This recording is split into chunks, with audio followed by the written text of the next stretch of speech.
সালাম আব্বাজান, আপনার শরীর কেমন আছে? দুটো চঞ্চল যুবতী মেয়ে ছুটে এলো শাহজাহান সাহেবের কাছে। একজন দেখতে স্বাস্থ্যবান, গায়ের রং উজ্জ্বল, অন্যজন লম্বাটে কিন্তু গায়ের রং শ্যামা। দুজনেরই চেহারায় অসম্ভব মায়া। শাহজাহান সাহেব মেয়েদের মাথায় হাত রাখে, বলেন, আলহামদুলিল্লাহ। আমার কন্যারা ভালো আছে? মহলের সবাই ভালো আছে? জি আব্বাজান, সকলেই ভালো আছেন। কৌতূহলবিষ্ট চোখে অপরূপার দিকে তাকায় মেয়ে দুটো। পায়ের আঙুল থেকে মাথা অবধি চোখ বুলিয়ে আব্বাজানকে বলতে শুরু করে, মা বেগম চেঁচামেচি শুরু করে দিয়েছেন। মেয়েটির পরিচয় জানালে আমরা মা বেগমকে গিয়ে বলতে পারি।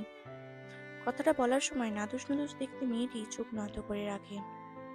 শাহজাহান সাহেব ওনার বেগমের পাগলামির কথা মনে করে হাসেন। অপরূপার দিকে তাকিয়ে বলে, বড়ই অদ্ভুত। আমি তোমার নামটাই জানি না, কি নাম তোমার? অপরূপা। ঋণে ঋণে কণ্ঠস্বর শুনে মেয়ে দুটো আবারও তাকায় তার দিকে। ও অপরূপা, আজ থেকে তোমাদের সই। ও বিপদে পড়েছে, তাই আমি তাকে আমাদের সাথে নিয়ে এসেছি। ওর সাথে ভালো ব্যবহার করবে, ওর যত্ন আত্তি করবে। ও আমাদের বাড়ির মেহমান। মেয়ে দুটোর চেহারা এবার পরিষ্কার হয়, এতক্ষণ আঁধারে নিমজ্জিত ছিল। তাদের মুখে হাসি ফোটে। শাহজাহান সাহেব এবার অপরূপার সাথে মেয়ে দুটোকে পরিচয় করিয়ে দেন। অপরূপা, এখানে আমার দুই কন্যা দাঁড়িয়ে আছে। একজন নিজের কন্যা, অপরজন ভাই কন্যা। অপরূপা জানতে পারলো লম্বাটে শ্যামা মেয়েটির নাম সায়রা, নাদুস নুদুস ফর্সা খাটো মেয়েটির নাম সোহিনী। দুজনের মাথায় দুপাশে বেনি করা, একই রঙের সালোয়ার কামিজ। ও বধূ সাজে কেন আব্বাজান? ওর কি আজকেই নিকাহ হয়েছে? তাদের কণ্ঠে কৌতূহল ঝরে পড়ে। অপরূপা দৃষ্টি নত করে। শাহজাহান সাহেব হেসে বলেন, ওর বর হারিয়ে গেছে, ওকে নিয়ে এসেছি, আর ওর বর এসে নিয়ে যাবে। ততদিন ও আমাদের সাথেই থাকবে। ও খুব ক্লান্ত এবং আহত, ওর পায়ে রক্ত ঝরছে। অপরূপা, ওদের সাথে যাও, ভয় পেও না। অপরূপা মাথা দোলায়, ডানে বামে চোখ বোলাতে বোলাতে অন্দরমহলে প্রবেশ করে। মহলের ভেতর প্রবেশ করতেই চোখ জোড়া আপনা আপনি তার আটকে গেল দেয়ালে। সোনালী রঙের কারুকার্য শোভিত মনোমুগ্ধকর দেয়ালে দেয়ালে ঝুলছে বিরাট বিরাট তৈলচিত্র, যুদ্ধ বিগ্রহের ছবি, বড় বড় রাজাদের সিংহাসনের ছবি। প্রবেশের সাথে সাথেই বিশাল বড় কক্ষটিতে আসন বসার সবার আয়োজন করলে কয়েকশো মানুষ সেখানে অনায়াসে বসতে পারবে। সারি সারি কণ্ঠাসন বসানো, সম্মুখে প্রকাণ্ড একটি সিংহাসনের মতো কেদারা রাখা, মাথার ওপর কনকময় একটা দীপাধার। চক্ষুদয় খানিকটা উপরে তুলতেই দ্বীপতল কামরাটির চত্বরের পর্দাটা নড়ে উঠল।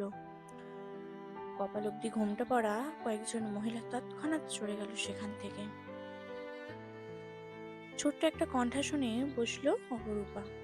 শাহজাহান সাহেব এসে তার পাশে আরাম করে বসলেন। কপাল অব্দি ঘোমটা পড়া একজন কৃষ্ণাঙ্গ মহিলা এসে অপরূপার হাতে জলের গ্লাস দেয়। অপরূপা দিকে তাকিয়ে মুগ্ধ দৃষ্টিতে তাকিয়ে দ্রুত পরম গতি লাভ করে সেখান থেকে। অপরূপা ধীর গতিতে পানি খায়, তারপর অস্থিরভাবে চোখ বোলায় চারপাশে। আকস্মিক এক মহিলা ছুটে আসে অন্দরমহল থেকে। তার আগমন সবার লক্ষ্য না হলেও বিস্ময়ে সবাই হাঁ হয়ে গেল। ক্রুদ্ধ হয়ে এবার অপরূপার করবিবন্ধ চুলে হাত দিয়ে টেনে ধরে ভয়ঙ্কর ভাবে চেঁচিয়ে বলে ওঠে, আমার মহলে এসবের জায়গা হবে না। বুড়ো বয়সে আপনাকে ঢঙে ধরেছে? ঘটনায় আকস্মিকভাবে সবাই নড়ে চড়ে উঠতে ভুলে গেল। মহিলা অপরূপার চুল ধরে টেনে নিয়ে আছাড়ে ফেলে দিলেন সদ্দর দরজার চৌকাঠে। ঠোঁট ফেটে তাজা রক্তে মাখামাখি হয়ে যায় অপরূপার ওষ্ঠপুট। ক্রন্দনবিহীন কৌতূহল নিবিষ্ট চোখে চেয়ে থাকে অপরূপা। মাথার রগ দপদপ করছে চুলের গোড়ায়। সায়রা এসে টেনে ধরে খাদেজাকে, বলে, আম্মাজান কি করছেন? মেয়েটা আশ্রিত হয়ে এসেছে, আপনি যা ভাবছেন তা ভুল। শাহজাহান সাহেব এবার হতবুদ্ধি ভাব ছেড়ে এগিয়ে আসেন। খাদেজার দিকে খ্যাপা চোখে তাকিয়ে ধমকের সুরে বলল, বেগম, একটা অসহায় মেয়ের ওপর জুলুম করছো তুমি? কেন ওকে এভাবে আঘাত করলে তুমি? ও তোমার মেয়ের বয়সী।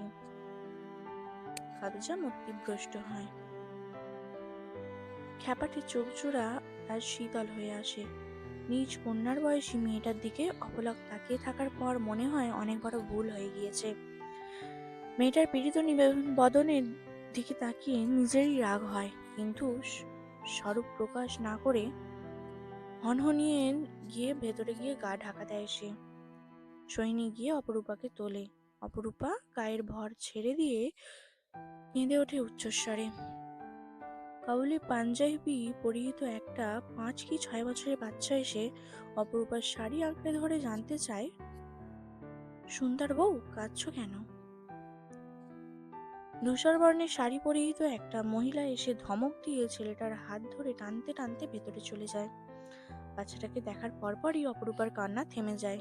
কি এক অদৃশ্য ভোজবাজিতে কার সাথে যেন খুব মিল পেল সে। সন্ত্রাস দল পড়েছে যাত্রাপালায়। শিল্পীগুলো মঞ্চ ছাড়া পালাইছে। যেখানে যাকে পাইছে সবার কাছ থেকে টাকা পয়সা হাতায় নিছে। মেলা মানুষের গায়ে চাকু মারছে সাহেব। আমাকে সাহেবের বড় সাহেব বাবুরেও মারছে। হাঁপাতে হাঁপাতে কথাটা বললো কালু মিয়া। শাহজাহান সাহেব ও ওনার বড় ভাই শেরতাজ সাহেব চিন্তিত বদনে বসেছিলেন মহল চত্বরে। কালু মিয়া হাঁপাতে হাঁপাতে কথাটা বলে ধপাস করে বসে পড়ে। শাহজাহান সাহেব খেঁকিয়ে উঠে বলে, কোথায় এখন সে? তার মধ্যে ধপধপ বিভৎস পায়ে আওয়াজ আর ক্রন্দনের আওয়াজ সম্মুখে দৃষ্টিপাত করলো সবাই। ওনাদের পায়ের কাছে এসে হুমড়ে পড়লো একজন কালো পেটে মোটা কুদর্শন লোক। পরনে কালো বোরকার মতো বস্ত্র, নাক পেটে ইতিমধ্যে রক্ত ঝরছে। আমারে মাফ করে দেন সাহেব, আমি পেটের ধান্দায় ওদের লগে যোগ দিছি। পিঠের ওপর ধরাম ধরাম করে পরপর 3-4 বার লাথি পড়তেই তারা আর্তনাদ দিয়ে কেঁপে উঠল গোটা সুলতান মহল। লাথি দিতে থাকা লোকটার গায়ে বাদামি রঙের পাঞ্জাবি, চোখে মুখে অসম্ভব হিংস্রতা, যেন এ যাত্রায় সে মেরেই ফেলবে সন্ত্রাস লোকটিকে। দোতলার চত্বরে দাঁড়িয়ে থেকে গোটা দৃশ্যটি অবলোকন করে অপরূপা। তার বুক কাঁপতে থাকে। এ কোথায় এসে পড়েছে সে?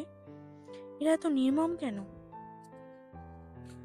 লোকটার আর্তনাদে অপরূপার কোমল হৃদয়ে বুক কেঁপে ওঠে। বুকে হাত রেখে মারতে থাকা লোকটার মুখ পানে দৃষ্টি নিক্ষেপ করতেই লোকটার চোখে চোখ পড়ে তার। সাথে সাথে সে আড়াল করে দাঁড়ায় নিজেকে। চোখ সরিয়ে আবারও একের পর এক লাথি দিতে থাকে লোকটা। মার খাওয়া লোকটা যখন নিস্তেজ হয়ে পড়ল, আর কোনো সারা শব্দ করলো না মুখে দিয়ে, ঠিক তখনই সদর দরজা পার হয়ে আস্তে আস্তে আসছে একটি নির্মম সুধীর শান্ত ও ক্রোধিত গমগমে পুরুষালী কণ্ঠ ভেসে এলো। আহা, থামো সাফায়াত, এভাবে মেরো না, এভাবে মারলে মরে যাবে তো। পালের গোদাকে খুঁজে বের করা আগে জরুরি। হালকা চলে হেঁটে আসা ঘর্ম ও রক্ত ভেজা সাদা পাঞ্জাবি পরিহিত লোকটার কাঁধ বেয়ে তরল রক্ত স্রোত গড়িয়ে পড়ছে। ললাটের ডান পাশে ক্ষত বিক্ষত। শ্বেত পাঞ্জাবি ধারণ করেছে লাল রক্তের রঙে। শাহজাহান সাহেব আর শেরতাজ সাহেব উদ্বিগ্ন চোখে তাকায়। শাহজাহান সাহেব দাঁড়িয়ে পড়ে, উৎকণ্ঠিত গলায় জানতে চায়, এসব কি শেহজাদ? আসসালামু আলাইকুম আব্বাজান। পুত্রের হাতে হাত মিলিয়ে শাহজাহান সাহেব বলে ওঠেন, ওয়ালাইকুম সালাম পুত্র। কি করে হয়েছে এসব? চিন্তিত হবেন না, বসুন। আগে বলুন, আসার পথে আপনার কোনো অসুবিধা হয়নি তো? না, কোনো অসুবিধা হয়নি। কেন জিজ্ঞেস করছো? পলাশপুর দক্ষিণাঘাটে ডাকাত হামলা হয়েছে বেলা 2 ঘটিকার সময়। আপনি সেই পথেই আসছিলেন, তাই জানতে চাইলাম। কি বলো? আসার পথে তো শুনলাম না। শুনবেন কি করে? সৈন্যদের হুঁশিয়ারিতে সবাই পালিয়েছে দরবার সহ। আমরা তখন বেশ দূরে জাহাজ নিরাপদ অবস্থানরত ছিলাম। দূরবীন দ্বারা দেখছিলাম। আর এ বলদ কি করেছে? ঘুমাতে থাকা লোকটার দিকে দৃষ্টিপাত করে প্রশ্ন ছুড়ল শাহজাহান সাহেব। শেহজাদ বলে, এরা ছিঁচকে ডাকাত। যাত্রাপালে গিয়ে পয়সা হাতাচ্ছে, আর না দিলে চাকু মারছে। নারী শিল্পীর গায়ে চাকু মেরে দিয়েছে। আমার সব পরিকল্পনা জলে গেল। কাল মঞ্চে তার কাজ ছিল।